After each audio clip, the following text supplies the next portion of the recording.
Sir మీరు BJP పార్టీలోకి వెళ్ళిన తర్వాత అంటే మీ ప్రయాణం ఎలా ఉంది సార్? అంటే ఎందుకంటే మీరు అంతకుముందు అంతా తెలుగుదేశంతో అంటే మీ ఫాదర్ దగ్గర నుంచి తెలుగుదేశంతో ఒక 40 ఏళ్ల అనుబంధం. పార్టీ ఎప్పుడైతే వ్యవస్థాపక సభ్యుడని కూడా చెప్పారు మీరు. ఎన్టీఆర్ గారు పెట్టినప్పుడు. సో, అప్పటినుంచి ఆ అనుబంధం తెంచుకోవడం కొంచెం కష్టమైనా కూడా మీరు చంద్రబాబు గారి మాటని గౌరవించి, అలాగే బీజేపీ పెద్దల మాటలను గౌరవించి అక్కడికి వెళ్ళడం జరిగింది. ఒక మంచి మెజారిటీతో మీరు గెలవడం జరిగింది. మీ నియోజకవర్గాన్ని కొంచెం పట్టించుకుంటున్నారట్టు కూడా వినిపిస్తుంది. అంటే నియోజకవర్గంలో ఈ మధ్య పనులు కూడా చాలా గట్టిగా స్పీడప్ అవుతున్నాయని కూడా చాలామంది మిత్రులు అంటూ ఉన్నారండి. నేను కొంత కనుక్కున్నాను. సో, దానికి సంబంధించి నడుస్తూ ఉందని. సో, అంటే బీజేపీలోకి వెళ్ళిన తర్వాత మీ ప్రయాణం ఎలా ఉంది? ఏంటి? మోదీ గారిని ఎప్పుడు కలిసారు? ఏంటి? ఆయన ఏమన్నారు? అలాంటివేమైనా ఉన్నాయా సార్? అంటే ఒక సామాన్య శాసనసభ్యుడు మోదీ గారితో విషయాలు షేర్ చేసుకునేటంత అదే. ఆ! అవకాశం దొరకదు.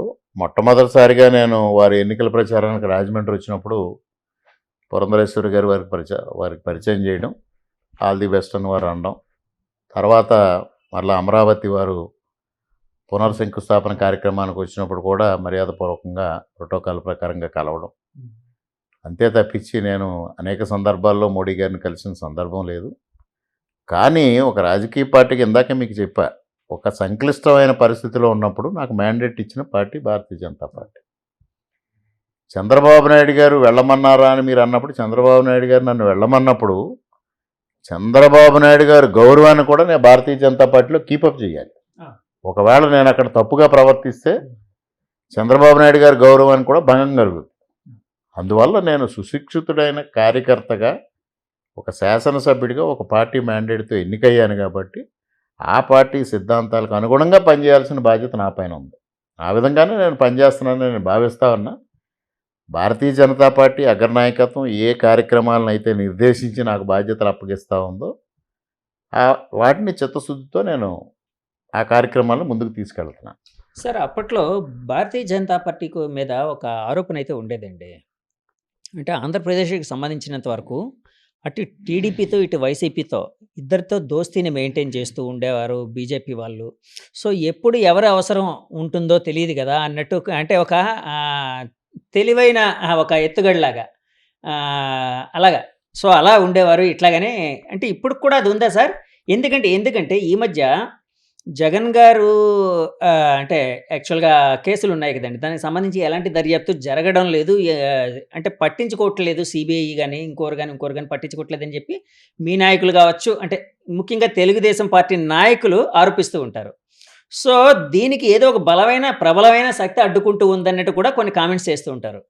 అంటే ఆ ప్రబలమైన శక్తి మోదీ గారా? బీజేపీనా? ఎవరు? ఏంటి? అంటే ఇందులో బేసిక్గా ఒక విషయం, ఇవాళ జగన్మోహన్ రెడ్డి గారికి ఏం శక్తి ఉందండి బీజేపీ జగన్మోహన్ రెడ్డి గారిని సపోర్ట్ చేయడానికి? 11 సీట్లు ఆయనకి. రేపు రాజ్యసభ సీట్లు కూడా పోతున్నాయి. అంటే ముందు వరకు చేశారని కాదు భావిస్తున్నారా? కాదు నేను పూర్తిగా చెప్పనివ్వండి. ముందు వరకు. ఏ ఇవాళ అలా భావించండి. ఓకే.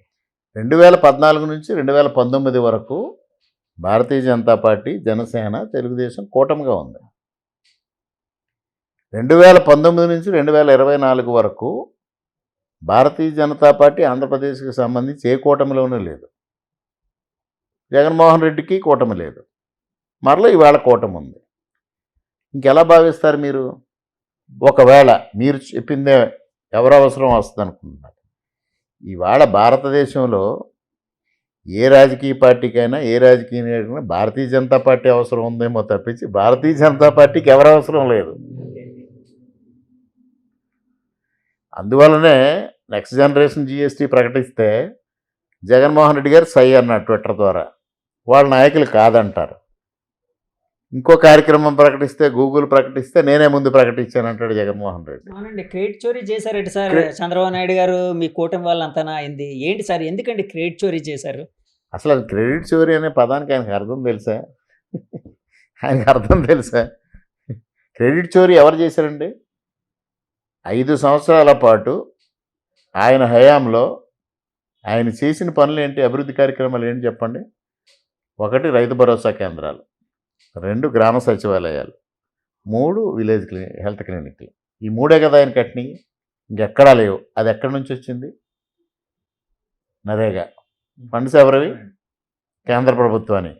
అది క్రెడిట్ చోరీ కాదా? గ్రామాల అభివృద్ధి కార్యక్రమాలు 14th finance 15th finance funds divert చేసుకుని గవర్నమెంట్ నడిపించాడు. ఆ ఫండ్స్ ఎక్కడి నుంచి వచ్చినాయి? కేంద్రం నుంచి వచ్చినాయి.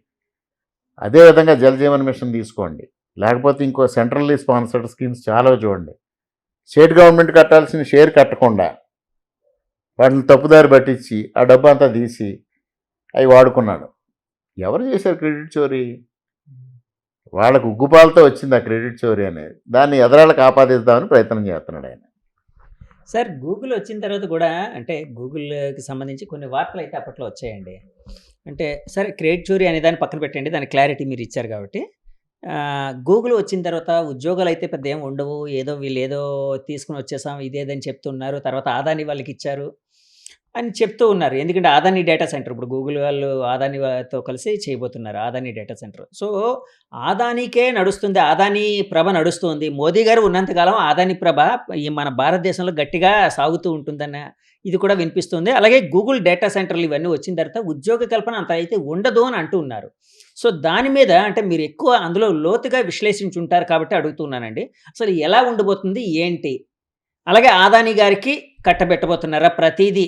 అంటే మోదీ గారిది కాస్త అంటే మోదీ గారు ఉన్నంతకాలం ప్రతి పోర్టులు కావచ్చు, ఇంకోటి కావచ్చు అదాని గారికే వెళ్ళబోతున్నాయా? అదేమైనా అంటే అభిమానంతో చేస్తుందా? లేకపోతే ఆయన దాన్నేమంటారు? ఆయన క్రెడిబిలిటీ చూసి ఇస్తున్నదా?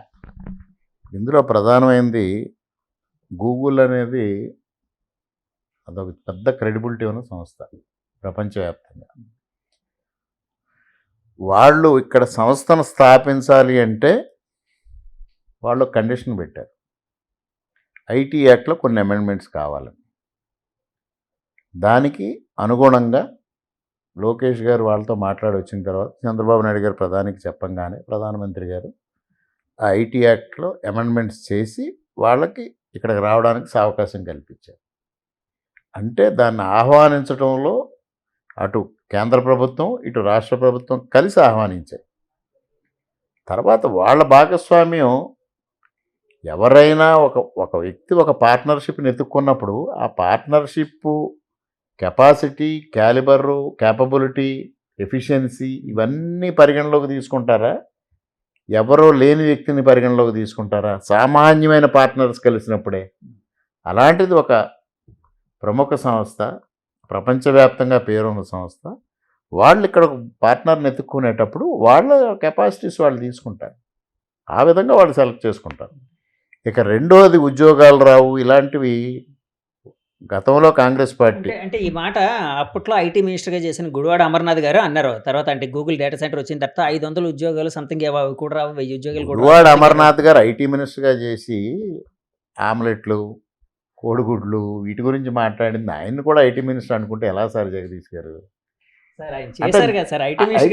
చేశారు. ఐటీ మినిస్టర్ చేసినంతట్లో కాదు కదా. పివి నరసింహారావు గారు మానవ వనరుల అభివృద్ధి శాఖ చేశారు. ఎలా అని అట్లా అనుకుంటామా? Knowledge is important. ఆయనకి ఎక్కడికి వెళ్ళడానికే అవకాశం ఉండేది కాదు. ఏదో పేరుకి ఐటీ మంత్రి. ఆయన ఎంతసేపు ఇవే మాట్లాడేవాడు, టిఫిన్ సెంటర్స్ గురించి, ఫిష్ ఆంధ్ర గురించి. ఇవి తప్పించి ఏం తీసుకొచ్చారు? ఇవాళ this is the first kind of it's nature. Google data centre అనేది మొట్టమొదటిసారిగా వస్తుంది అదర్ దాన్ అమెరికా. అసలు ఉద్యోగాలు ఎన్ని కల్పన అవుతాయి, ఏమవుతాయి, ఎవరికి ఉంది దాని మీద ఐడియా చెప్పండి నాకు. మాట్లాడే వ్యక్తులకి ఎవరికి ఐడియా ఉంది?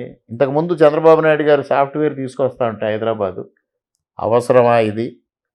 ఇక్కడ అవుతుందా?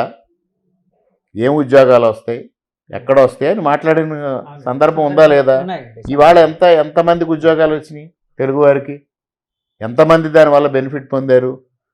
ఉమ్మడి ఆంధ్రప్రదేశ్ రాష్ట్రంలో ఎన్ని కుటుంబాల ఆర్థిక స్థితిగతులు మారిపోయాయి? అలాగే మాట్లాడతారు వీళ్ళు. వాళ్ళకున్న అలవాటు అది. వాళ్ళు చెయ్యలేరు, చేసేవాళ్ళని చూసి సహించలేరు. 20 సంవత్సరాల క్రితం చంద్రబాబు నాయుడు గారు విజన్ 2020 అంటే 420 అని మాట్లాడేవారు. ఇవాళ వాళ్ళే ఒప్పుకుంటున్నారు కదా. 2020లో చంద్రబాబు నాయుడు గారు ఏదైతే ఆశ ఇచ్చారో అది జరిగింది కదా. హైదరాబాద్ అంతా ఇవాళ హైదరాబాద్ రూపురేఖలే మారిపోయాయి. హైదరాబాద్ వెళ్తే ఇవాళ ఎక్కడో విదేశాల్లో ఉన్న పరిస్థితి వచ్చింది. రేపదే రాబోతా ఉంది. ప్రపంచవ్యాప్తంగా హైదరాబాద్ అంటే ఒక రకమైన వచ్చింది. గొప్ప పేరు వచ్చింది. ఎన్ని ఉద్యోగాలు వచ్చినాయండి? లక్షల ఉద్యోగాలు వచ్చినాయి, కోట్ల ఉద్యోగాలు వచ్చినాయి. ముఖ్యంగా రాయలసీమ ప్రాంత వాసులు ఆర్థిక రూపురేఖలు మారిపోయాయి.